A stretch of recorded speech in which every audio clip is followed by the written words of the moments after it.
అందరికీ నమస్కారం.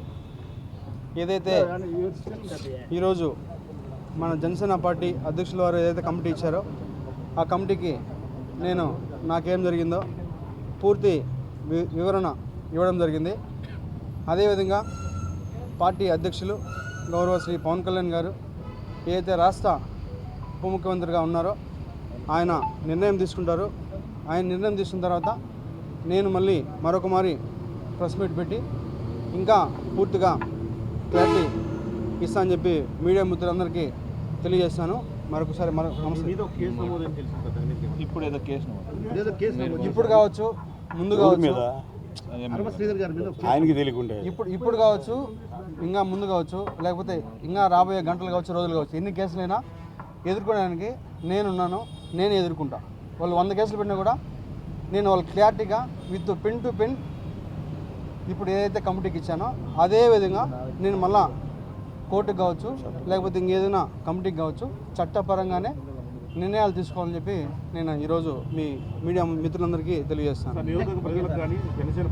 నియోజకవర్గ ప్రజలకి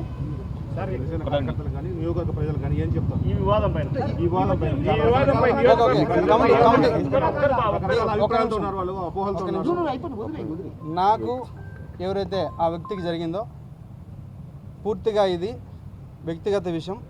దయచేసి ఎవరు కూడా పార్టీలకి రుద్దొద్దు. ముఖ్యంగా జనసేన పార్టీ అనే పేరు ఎత్తకుండా వ్యక్తిగత జరిగిన విషయం కాబట్టి వ్యక్తిగతంగానే నేను కమిటీకి సబ్మిట్ చేశాను. కమిటీ ఏదైతే మన పార్టీకి చెప్తుందో అదేవిధంగా పార్టీకి కూడా నాకు చెప్తారో ఆ చెప్పిన తర్వాతే నేను ముందుకెళ్తాను. సరే, ఇది ప్రజాబాహుళ్యం కాదా? ఒక నిమిషం ఇది ప్రజాబాహుళ్యం కాదా? ఇంత ఓపెన్ గా ఇంత ట్రాన్స్పరెంట్ గా బయట ఉంటే ఏందండి మీరు? ఒక నిమిషం, ప్రజాబాహుళ్యంలోకి ఎప్పుడు వస్తారు? ప్రజాబాహుళ్యంలోకి ఎప్పుడు వస్తారు? ఇప్పుడు ఎక్కడున్నారు మీరు? ఎక్కడున్నారు ఇప్పుడు మీరు?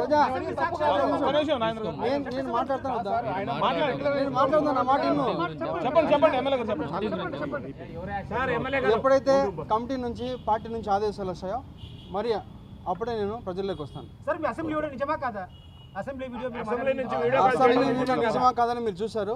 దానికి కూడా నేను కమిటీకి ఒక క్లారిటీ ఇచ్చాను. ప్రూఫ్స్ కూడా సబ్మిట్ చేశాను. కమిటీ ఏదైతే డెసిషన్ తీసుకున్న తర్వాతే మళ్ళీ నేను ఒకసారి ప్రెస్ మీట్ పెట్టి ప్రతి ఒక్క మీడియా మిత్రుడికి నేను విడమర్చి విత్ ప్రూఫ్స్తో కూడా మళ్ళీ సబ్మిట్ చేస్తాను.